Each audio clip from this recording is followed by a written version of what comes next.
తన కార్పై గీతలు పడడంతో నష్టపరిహారంగా డబ్బు ఇవ్వమని సాగర్తో గొడవ పడుతున్నాడు రుద్ర. ఇంతలో అక్కడికి వచ్చింది సాగర్ అసిస్టెంట్ జాస్మిన్.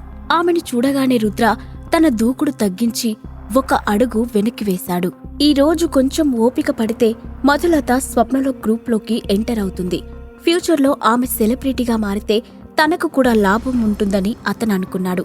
అందుకే జాస్మిన్ను చూడగానే అక్కడే ఆగిపోయాడు. అప్పుడు జాస్మిన్ హడావుడిగా అక్కడికి వెళ్లి సాగర్ ఎదురుగా నుంచొని, సారీ ప్రెసిడెంట్, నేను లేటుగా వచ్చాను, మీకు ఎలాంటి ఇబ్బంది కలగలేదు కదా అని అడిగింది.